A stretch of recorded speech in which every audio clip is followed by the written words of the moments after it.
we also have a game to talk about. Yeah, we do. They played football for once. This is amazing. Yeah, and it was an entertaining game. And it really, the first half wasn't that great. Most of the first half wasn't that great. Sam Darnold came out. He looked pretty decent. I think he was something like 4 for 8 in passing with 50-something yards. And that first drive punched it into the red zone, but they just couldn't get it into the end zone on the first drive, which is okay. It's preseason. Although I think the Raiders, most of their starting defense, if not all of their starting defense, played like most of the first half. So there's something to be said about that. Darnold looked good. It's not like he threw an interception on his first play, so we can be at least okay with how that worked out. Some guys didn't play. Justin Jefferson didn't play. Aaron Jones didn't play, which I'm okay with that. Like, those guys, they don't need to. Jones more so for injury, but Justin Jefferson doesn't need to prove himself. He's good. He'll be ready week 1. He was more valuable in the third quarter on air with Paul Allen than he was playing the game, honestly. Dude, that's another, that might have been the most exciting part of the whole game, is the Vikings really hadn't done much, but then once JJ got on the mic, which it's not because of this, but once he got on the mic on the radio for the whole third quarter, you see these player like interviews on the sideline of preseason games, and they give a couple of minutes, and the players are always well spoken, and they speak great about their off season, and they answer some really good questions, and it's a few minutes and they're done. But Jefferson, he talked the entire third quarter. He was like standing on the sideline kind of by himself, but he had the headset in, and he was interacting with Paul Allen and Pete Bursich, but also fully invested in the game to the point that he was going, yes, let's go, and like cheering on his teammates on the sideline. It was really cool. Well, I think, was it Kenne's touchdown that he just like went nuts and was like running on the field and stuff? That was fun to watch. And yes, I agree. Like, so cool to watch a star that we love to watch play in a different environment, like still in his element, still in that arena, so to speak, but like not playing, not contributing on the field. Not that he had to, because it's preseason and it doesn't matter. But he was still locked into the game. Yeah. And it's Paul Allen and Pete Bursich. And we love listening to those guys too. So, I mean, it was kind of the best of all worlds right there. It was awesome. And I even told you, where we live, like, we're outside of the radio reach of Paul Allen and Pete Bursich of KFAN on game day, and we obviously don't live in the Minnesota area where we can hear them call the games, even if we like muted the TV and turned up the radio. But for the preseason games, they call it, and the TV broadcast is their call. So it's really cool to hear PA calling a game. I'm jealous of all the Vikings fans that can do that up in Minnesota every week, but someday we'll figure out how to do that. I'm sure it's not too hard. Maybe we have some listeners that can figure it out for us. But that third quarter with Justin Jefferson was something I'll remember for a long, long time, because not only was it fun to watch and JJ was really exciting, he proved why he's a leader on the team. Like, every play, even if it was like a 2-yard dump off pass to some guy that won't make the team, he'd always say like, good catch, man. And he'd call him by name, like, good catch, good route. Oh yeah. And he was watching the game and still engaged with PA, which shows why the NFL loves to throw him out for marketing and everything. Every time I see Justin Jefferson, I just love him even more. So that's my fanboying on a guy that's 7 years younger than me. He's super fun to watch, both on and off the field. He's been great. So you had kind of sent me an article. I read it. Of course, no surprise, Dustin Baker wrote it, because he's one of our most trusted sources of Vikings information. But he just had a nice article, kind of 10 takeaways from the Vikings preseason game number 1, and he always does a nice job of just taking a lot of information and condensing it into one nice, easy to read, 5-minute, easily digestible article. So we'll link that down below in the description as well. Great article to read. And of course, Vikings territory, if you're not already following them, subscribe to them, checking their website frequently for Vikings updates, following them on Twitter and such, you should definitely do that. Yeah, absolutely. They've got some good stuff out there, and they've definitely become a great source for us as we've gotten into this podcasting world. But a couple of the things he talked about, Nwangwu, Naylor, and Myles Gaskin, they all had pretty decent showings. Yeah, they played like NFL players. They were playing like guys who were fighting for roster spots, but they were performing in that situation. Nwangwu, obviously, he had that 49 or 50-yard touchdown run, which once he got loose from the line of scrimmage, that initial scrum, he was gone. I was thinking as he was running to the end zone, like, man, this looks like a kickoff return. He's so fast. He was faster than everybody else. He just made like one or two. It wasn't like a super sexy play. Like he made like one or two moves and then boom, just off to the races. And that was awesome. It was probably really nice for JJ McCarthy to just hand it off and watch something cool happen. You know where he went to college? Well, yeah, he's a Cyclone. We'll let him off the hook for that one. I'm a Hawkeye fan. I know you're an Iowa fan. I'm indifferent, we'll say, towards Hawkeyes and Cyclones. Panthers are my team. From Iowa. But anyways, no, Kene looked great. I was with one of my fellow coaches this weekend, and we were talking about Kene. He went to Iowa State. The coach that I work with went to Iowa State about the same time Kene did. And he was telling me that Kene was a track star down in Texas when he was in high school. Like, just an absolute speed monster. So it's no surprise that he is continuing to light it up. We've known this about him. I mean, it's no news to Vikings fans, but it was just good to see him stretch his legs, get out there, and bust one out for a nice touchdown. 48 yards officially. Yeah, like you said, we've known he's had it in him for a while. And granted, that was about the highlight of what he did that game. So it wasn't like 10 50-yard touchdowns, but it was still nice to watch. And in that article, and we've heard Dustin Baker say it a handful of times, like, we've been waiting for that play from Kene for 4 years now. Like, we know it's in there. Yep. We've seen it on kickoff returns. Yep.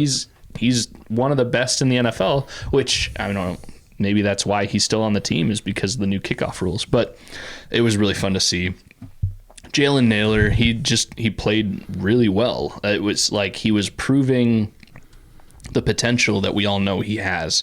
It's just he's been injured or buried on the depth chart, or something has happened that he hasn't been able to get on the field his first 2 or 3 years in his career. But during that game, he was reliable and made some catches and looked pretty good. 3 catches on 4 targets for 63 yards. It's not bad. Yeah. And the long was a 26. So yeah, that's a healthy stat line in a preseason game for a guy that's probably going to be your wide receiver 3. He definitely made a case for a wide receiver 3, and I guess that's what we've been saying the whole time. Like, we've been waiting for them to sign, any guy off the street to fill that wide receiver 3 role. Even we've been dreaming like maybe they'll trade back for Adam Thielen, but Jalen Naylor, if he can stay healthy, that's his biggest thing. It's always been about the health factor for him. So if he can stay healthy, he's showing. And most of those plays that he made were early in the game against guys that will probably at least make the team for the Raiders. So that was nice to see. And then obviously Myles Gaskin, who I forgot was even a Viking. I know the Vikings had signed him early last year and then cut him and moved him to the practice squad, and I think the Rams picked him up for their 53-man roster, but apparently at one point the Vikings got him back, maybe after the season. But yeah, Myles Gaskin apparently is on the team again and played okay. I don't think his numbers were anything crazy, but no, he had 5 carries for 22 yards. Yeah.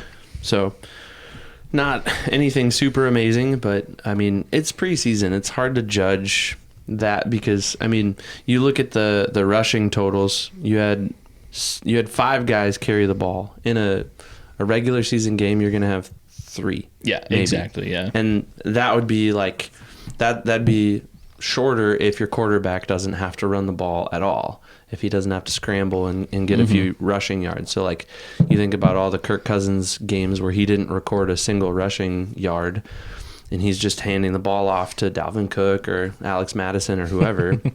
You might only see 2 guys in that stat line, and there are 5 in this one. So that's just the nature of preseason, getting guys in, getting them touches, seeing what they can do. We'll see. I think Aaron Jones is obviously the the bona fide starter. Yeah. And then you've got Ty Chandler, who didn't look bad. Yeah, he also didn't play a whole ton but either. Didn't play a lot either. And then, that running back 3, maybe Myles Gaskin, maybe Dwayne McBride. Maybe Kane. Yeah. We don't know. But, yeah, all in all, can't be too upset with how those guys played, for sure. All right. After that, there were a couple of guys on the defensive line that flashed, some young guys, some rookies. Bo Richter, undrafted free agent out of Air Force. Yeah. And I think those service member schools, a lot of those guys, like, they could be really, really good, and they're still going to be kind of pushed a little bit down the list because they do have to fulfill some service requirements after they graduate. I don't know about Bo Richter's story, but he's playing right now, so he must have already either fulfilled those requirements or occasionally they let them kind of defer or fill it in a different way. I think Austin Cutting, a long snapper from a few years ago, I think also from Air Force, he was able to fulfill his requirement by like a certain amount of days a week working in one of the recruiting offices in the area. So I don't know all the details on that. But Bo Richter, Air Force, he had 6 tackles, 2 tackles for loss, a quarterback hit, and a sack. That's awesome. He played. And yes, the caveat to all these stats that we're going to throw out in all of these performances is it's in the preseason against guys that may not make the team for the other team, but you got to show up when you get the opportunity, and Bo Richter definitely did. Plus, he kind of looked like JJ Watt with his tape and his arm bands and everything. It was cool to watch him. And then Levi Drake Rodriguez, who's kind of been like a golden child story from the draft. You saw the video that the Vikings put out of them calling all the guys when they were picking them, and they seemed really excited about Levi Drake Rodriguez, and he seems really excited to be a Viking. And I mean, he had a tackle for a loss and a sack, and again late in the game, but he still showed up. That was fun to see. And Ivan Pace last year, he's one of those guys that like he's the outlier. Like, he's a starter, borderline Pro Bowl player. Yeah, like, but I guess the point I'm trying to make is UDFA or 6th rounder, 7th rounder, whoever you might be, like, everybody has a shot at being successful in the league. And I'm a coach. I coach cross country, not football, but I tell the kids that I coach all the time, like, sometimes it just comes down to whoever wants it more. Yeah. And if you want it more than someone else, go after it. Yeah. Go get it. And sometimes, especially in cross country, it takes days and weeks and months of training to go surpass the person that you're trying to catch. But if you want it more and you're willing to put in that work, go for it. And I think that's like kind of what we're seeing with guys like Bo Richter and Levi Drake Rodriguez and even Ivan Pace Jr. last year. Like, they just wanted it, and they weren't really that like upset about their UDFA status or their 7th round status or whatever. It's just, no, I want to play in the league. Well, put me in, coach. On the other side of that too, and this is a little unfair because I don't know Andrew Booth. I don't know what kind of a person he is, what his motivation looks like, what his drive looks like, but he was a 2nd round pick. Yeah. And essentially never did anything for the Vikings. And then you have a guy who, Ivan Pace, yes, I know he's an outlier in this whole argument, but you have a guy who was undrafted and became a starter, partially because of the injury situation, partially because he was there. Brian Asamoah, he would have been the starter if not for Ivan Pace last year when Jordan Hicks went down. But you have guys that are drafted high that flame out and don't do anything compared to what you were just saying about guys that have that motivation, have that drive. Doesn't matter how you get in. Right now there's 91 guys on the Vikings, and they're not going to make the 53-man roster just because of their draft status. Some of them will, but not all of them. Yeah, 45% of those guys are getting cut in a couple of weeks. And we might have an undrafted guy and a 7th round pick make the team based on how they played last week. And I like those underdog stories. They're just they're cool. And obviously the league likes them, ESPN likes them too. But we're kind of coming off a Vikings career of Adam Thielen, who was that guy. He wasn't even like an undrafted free agent. Like, he was signed as a tryout player weeks after, a week or two after undrafted free agency. So like, he was even less than an undrafted guy. Like, and he turned out to be a multiple-time Pro Bowler. Yeah, like, well, and he's a Minnesota guy. Yeah. Went to high school, went to college in Minnesota. Did he really? Like, yeah, Detroit Lakes. Really? You didn't know that? No, or are you just messing? I'm just messing, because that's the joke. Like, it's only been told 1,000 times about Adam Thielen. I'm sorry. I shouldn't mess with you after a couple of beers. Come on.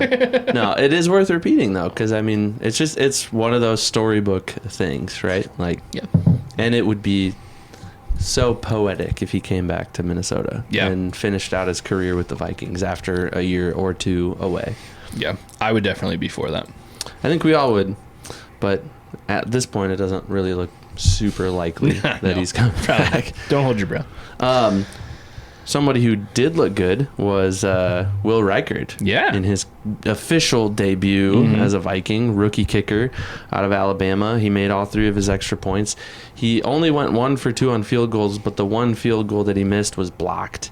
You can't really blame him for that. I don't know if there was just a timing issue or if somebody just exploded off the line and made a clean hit on the ball. Yeah, I think that block was a combination of things, and I'm not an expert enough on the kicking game to know if Reichard was totally faultless or if he could have actually made the play better.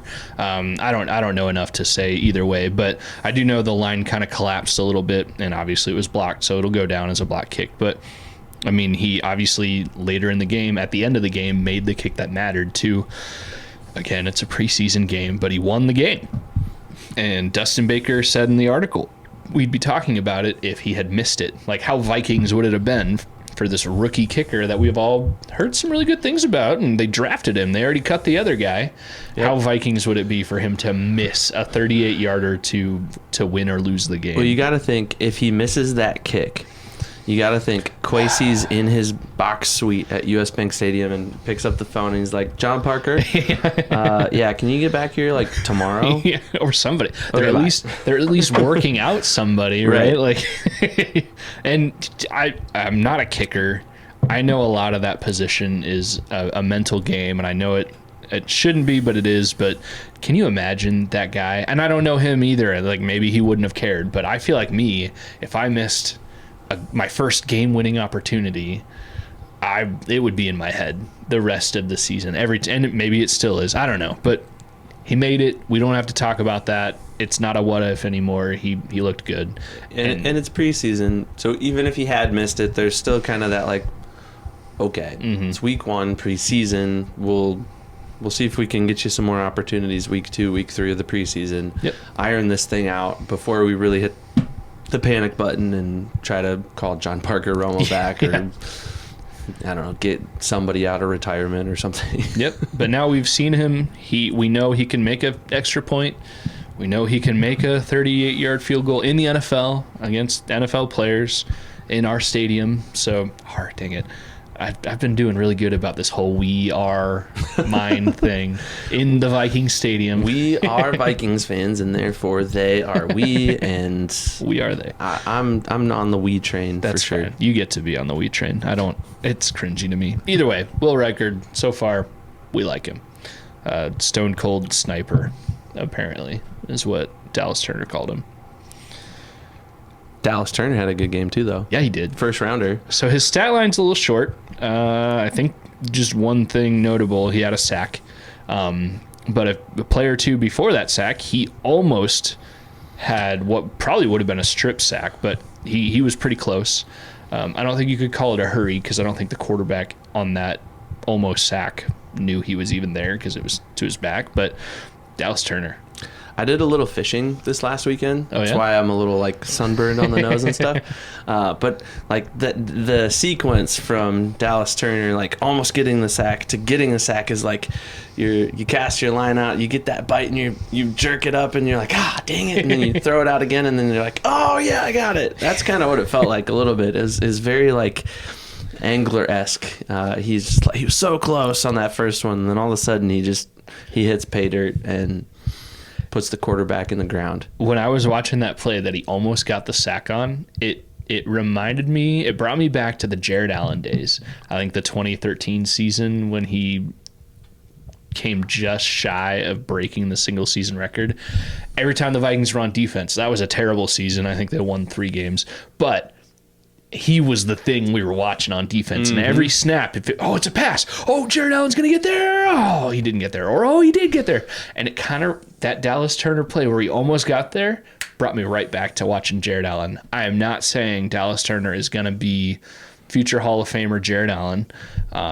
But it was fun to watch a really good defensive end, especially after losing Danielle Hunter in the offseason and having some uncertainty. They made some investments. We got Jonathan Grenard and Van Ginkel on that line. But Turner, he was fun. He was fun to watch. And then, of course, a few plays later, he gets to pay dirt and he gets the sack and the stadium, the top blew off. It was awesome. I think he is a starter before JJ McCarthy. Oh, I could totally think he's a believe starter before the bye week, hands down. Yeah, well, and so he did start the preseason game, but that's because Grenard didn't play. He was one of the veterans that didn't play. Van Ginkel, I think he's still on the PUP list right now, or I don't know the status because tonight they had a night game and he was practicing, or night practice, and he was practicing in that. He actually intercepted Sam Darnold in that practice. So I may not be up to date on his PUP status, but Van Ginkel, either way, he didn't play in the preseason game. So because those 2 guys were out, Turner was one of the next guys up. So that's why he got the start. But he performed well against starter quality NFL players. That's the thing. He didn't do that on the last play in the last second of the fourth quarter against some guys that will be selling, insurance in a week. But he did that against guys that have and will start NFL games. Maybe not Hall of Famers, but he's still, you can only look good when you play, and he looked good. So Turner, that was exciting to watch. Agreed, 100%. And I think the biggest story out of this Vikings Week 1 preseason 2024 matchup against the Raiders has to be JJ McCarthy. I mean, a lot of good things happened, and of course you never put a ton of stock into the preseason because it's just exhibition. It's just coaches getting players out there trying to figure out what they have, who they need to let go, who they need to promote into higher levels of the depth chart and everything. But JJ McCarthy, that's a mouthful to say. JJ McCarthy looked good. He looked really good. Not amazing, not like he's the next Patrick Mahomes or the next CJ Stroud or whatever, but like he looked really good. And it was his first few NFL plays. They've had practice and OTAs and all that fun stuff this summer, but I mean, he was wearing the jersey. He was all, gamed up. He was ready to go. And like I said a few minutes ago, you can only look good when you're on the field. And JJ was on the field, and he had the early interception, like you just alluded to, and it didn't look good. That looked pretty awful, actually. But I think I saw somebody in the post-game, like in the locker room when he was doing some interviews, somebody asked him about that. Like, what's your mindset after throwing that early interception? And he thought about it for a second, and he was like, what an opportunity to be able to come back and bounce back. And yes, the caveat again of against some preseason players on the Raiders defense, so not Hall of Famers. But, I mean, he still came in, and he still threw 2 long touchdowns. And he was still a quarterback officiating an offense in the NFL in the preseason, but he still bounced back. It's not like he threw 2 more interceptions after that, or he saw ghosts immediately. Like, he played well, and that's got to be exciting for every Vikings fan out there. Agreed. I was trying to find this graphic before we started recording, and I to no avail. My search was in vain. I could not find it, but there was some graphic out there on Facebook or Twitter or something that had I think there were 6 or 8, I can't remember exactly how many, but 6 or 8 rookie quarterbacks that made their debut in the NFL preseason. Thank you. And it just kind of gave a really succinct stat line, completions, in contrast to their attempts, and then any touchdowns and the number of yards, I think, that they threw for. And arguably, JJ had the best stat line of those rookie quarterbacks that played in preseason week 1 here. Yeah. You take away that interception and you almost go, that's the perfect stat line for a rookie QB in their first preseason game. That's what you want to see. Mm-hmm. And I mean, I'll just maybe say it. To some extent, I think the interception is actually a good thing. We might look back on that interception and say it was good that he got that going early on, that he threw that, he learned from his mistakes, and he got rid of just that like playing scared mentality, because he was quoted saying like, oh, everything was comfortable after that. Like I just had to kind of get out of my comfort zone a little bit, and then after that everything was great. And he threw 2 great touchdowns. Oh my gosh. And again, the argument is they were wide open against teamers, not even, second, third, fourth stringers, like guys that won't make the team. Whatever. But it's not his fault. He made good reads. Those weren't just like crazy, stupid, easy plays. Like he still had to read the play. So I'm not declaring him QB1. I'm not declaring him a Hall of Famer and a Pro Bowler right now, but we saw some good things. I do feel like it's almost a cliche where players say like, they're so nervous, and then you get that first hit and you're like, all right, let's go. Let's play. I'm loose now. And that's kind of the sentiment of his quote to that. Hey, how do you feel after that first interception? Like, what an opportunity. Like, I just got to play loose and play fast, and it's football. Like, he's gonna throw an interception this year. Yep. If he plays at all, he's gonna throw a pick. And the almost other cliche that we hear all the time is Peyton Manning threw 28 interceptions his rookie year. Is JJ McCarthy going to be Peyton Manning? Who knows? Time will tell. Probably nobody's hopefully Peyton not Manning. In terms of 28 interceptions his rookie year, but hopefully in terms of the success that he has down the road. He's got the potential, and he showed the potential, and I think we should all be at least not afraid of him starting games this year, if needed. One final thought on JJ before we kind of wrap things up and kind of move on here is, you got to consider the roller coaster that guy's been on since winning a national championship. Even before then, like just all of last football season, being a Michigan Wolverine and riding the wave of having Jim Harbaugh as your coach and getting to the national championship and then winning it all. I mean, that's crazy enough in its own right. And then almost immediately after all of that, it's draft season, baby. And you're in the running for a top 10 draft pick kind of thing. And so you're doing all the interviews, you're doing your pro day, you're doing a bunch of PR stuff just to kind of hype yourself up and kind of market yourself for who you are and what you can do. And then you go through the draft process, which is even crazier. You're visiting all these places, you're meeting with GMs and head coaches all over the map. And having everything good and bad ever said about you every second of your entire life. Yep. I mean, you've got all the talking heads on all the major sports networks talking about you. Oh, where's JJ going to go in the draft? Blah, right? Like, there's all of that. And then you get through the draft, and then you finally learn your fate, and you're like, okay, I'm going to be a Viking. And then you go through all of the other emotions of, okay, I'm kind of riding the coattails of Kirk Cousins here. He had a really successful 6 years in Minnesota, and I really like KOC and Kwesi. They're good guys, but I have a lot to live up to. And there's this other guy, Sam Darnold, who they signed on a 1-year deal, and right, like, I mean, for him, it's just had to have been like this constant crazy roller coaster of emotions and media and cameras and everything. And to see him play football like he did on Saturday, it was encouraging. Like, put all that aside, let's go out and prove that we can play ball. Absolutely. And I think that's what he did. And to perform well, 11 of 17, 188 yards, 2 touchdowns, the really ugly interception.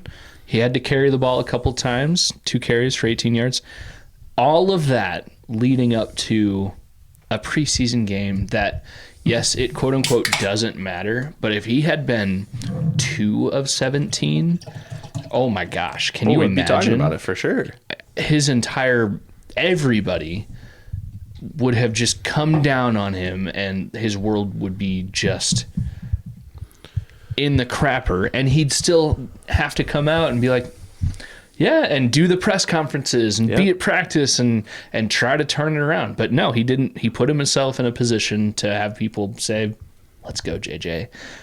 It's having you say all those things, which we all know, but it's really cool to think about it and be like, yeah, can you imagine being a top quarterback is specifically in the NFL draft, like coming in, like that's got to be like a whirlwind of 2 to 3 to 5 years of your life where it's just like you're just crazy on top of everything, and you have to be good, because if you're only good, you suck, and if you're not amazing, then whatever. But it's no surprise that a lot of these first round quarterbacks bust out because all the pressure.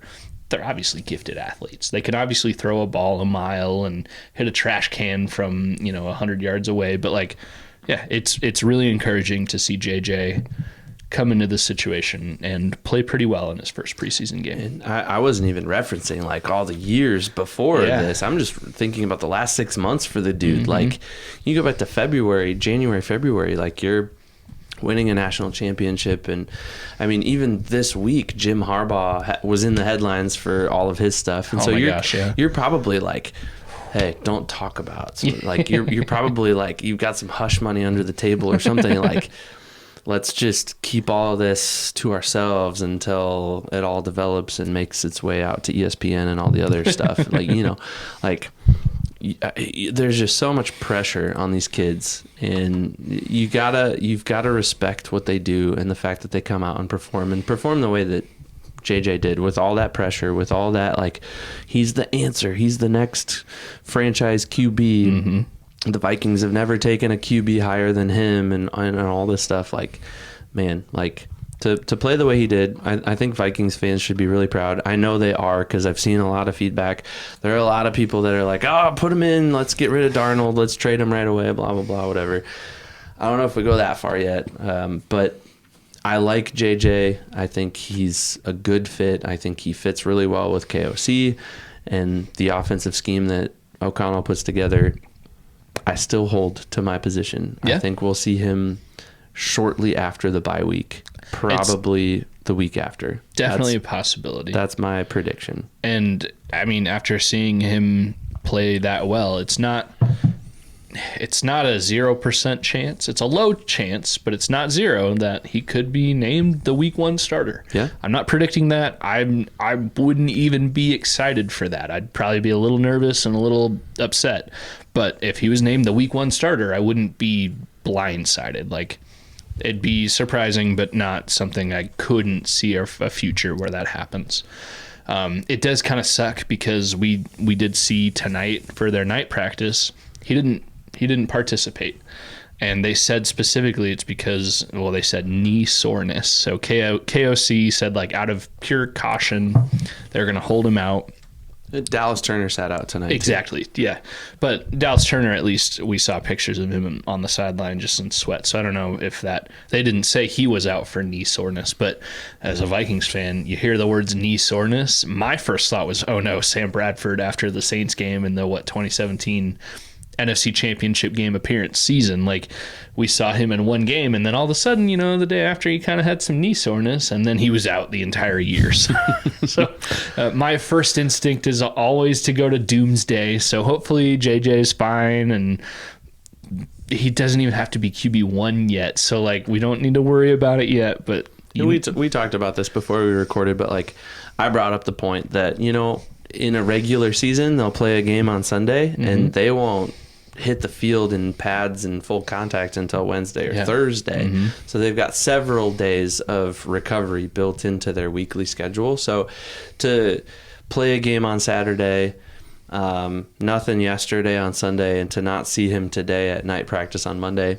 I'm not super concerned about it. To me, he's being treated like a starter, even though he only played, 3 possessions, 4 possessions. So I don't even know. JJ, I'm pretty sure Sam Darnold, he only played the first possession. Yeah. So JJ came in the first quarter and he played. I thought it was cool because PA on the radio said, I guess I had missed it, but KOC in the week said, JJ is going to come in early and then he's going to go into halftime as the QB, and then come out of halftime, and at least the first drive out of halftime, he was going to be the QB, just to kind of give him that sense of like, second quarter being quarterback, and then going into halftime, getting some conversations, some quote unquote halftime adjustments, or even just going to the bathroom or whatever, and then getting the feeling of coming back out on the field and getting back into the game right away. Pretty authentic, like starting quarterback feel, even though it's a preseason game. Yeah, just to kind of get in the rhythm of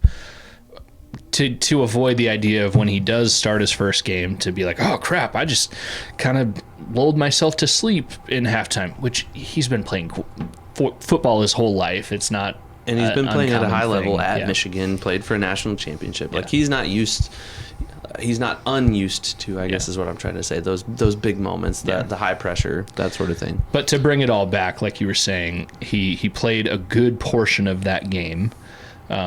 And today is Monday. The night practice is on Monday, and he played a good portion of an NFL game. I mean, talent level against whatever you're playing with be darned, but like he was still playing an NFL game, and that was 3 days ago. So yeah, nobody would expect him to be ready to go. You shouldn't. And this night practice was only played tonight because I think it was supposed to be last week and it was postponed for weather. So it's probably too early to panic. I just hear the words knee soreness and go right back to Sam Bradford. If you don't see him the rest of the week, then I think we start to panic a little bit. Well, and even panic, like rational minds should come in because he's not QB1. I mean, Sam Darnold, he is the QB1. So even if they say like, McCarthy, he's got some meniscus something, he's going to be out 2 months. Like our first thought should be like, okay, like he's not going to be the guy that we relied on to be the starter anyways. It's just he's the new toy, so we need to make sure he's okay. And Darnold, to be fair, he kind of followed the path of a lot of QB1s across the league in week 1 preseason. Patrick Mahomes played a series for the Chiefs, I'm pretty sure. Jordan Love played a series for the Packers. I mean, several other QB1s, like bona fide, they're gonna be the QB1 for sure. They played a series, maybe 2, depending on who they are and how experienced they are. But Darnold, he followed that same path and played a series and then sat the bench and looked okay in that series. Yeah, looked okay, not bad, not great, very kind of mid, but it's preseason, and again, you can't chalk a whole lot up to what happens in the preseason. Yeah, so. Exactly. Overall, I think first game we come out of that as Vikings fans feeling pretty good. Yeah. We got 2 more preseason games coming up, both on the road at the Browns, and I think there's some joint practices with the Browns this week in Cleveland. So that'll be interesting to kind of see how the rest of the week kind of progresses with those joint practices. Are there any joint practices with the Eagles? Do you know that? I'm not sure. I believe the only joint practices the Vikings have are with the Browns this year. And KOC was on Pat McAfee's show today, the 12th. And one of the things McAfee kind of asked him about was how do you deal with fights, inter-team or team-to-team fights in these joint practices? It's well known that happens all the time. And I really respected KOC's answer to that. He basically said we don't tolerate it. And he said, I know Kevin Stefanski, former Vikings coach for a long time, now the Browns head coach. He and KOC have a similar feeling on that idea of teams fighting. KOC said hey, if you're a guy that's fighting for a roster spot and you're planning on playing in the preseason game, if you are fighting, you're not playing in that game. You're hurting yourself. Yep. And he said on the flip side, if you're a guy that's not gonna play, you're good on the team or whatever, you're not really planning on playing, and you get in a fight, you're strapping it up and you're playing in that game. So it's more of a punishment for the guys that are probably going to make the team, and definitely a devastation for a guy that's trying to fight for his life on the squad. So I respected that answer a lot. So yeah, for sure. I didn't watch that. I was a little preoccupied today, but no, I like that answer. Yeah. And now I kind of want to go back and watch that. I didn't watch the whole thing. I just saw that clip that I think it was on Twitter.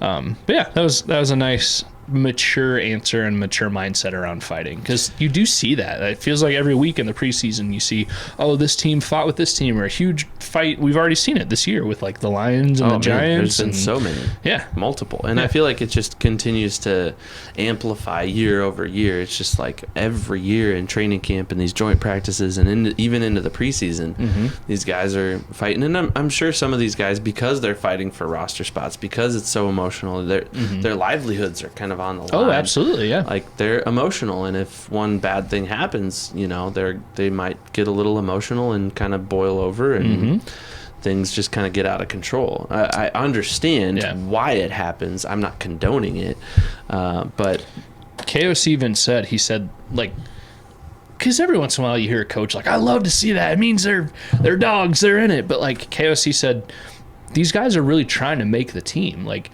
and we're trying to make our teams better, both teams in these joint practices. Like, fighting only shortens that practice session, and that only hurts everybody trying to practice and get better, and the team's trying to get better. So it's not good. Like, sure, I could see the good old boy mentality, like, yeah, he fought, he's a mad dog, you know, like, I love to see that. Like, I could kind of see how that would make you happy, but that's for the fans, you know. That's not for a coach who's trying to get a job done and figure out if player A is better than player B or whatever, and you can't figure it out because they fought and now they're out of the practice. Honestly, I think Pat McAfee and guys like him kind of goad that out of the players a little bit. Like, they kind of, like, on their talk shows, they kind of like hype it up, and they're like, oh man, he's a dog because he went out and he defended, you know, and whatever. And like, no, it shouldn't be celebrated. It should not be a part of the culture. Honestly, like, if it could make its way out of the narrative of the NFL, I think Roger Goodell and everybody else that's kind of tied to those upper office positions would be definitely okay with that, because it kind of puts a black eye on the league too, for sure. But I don't know. Not my thing. I've never been a fighter. I'm always a lover. I know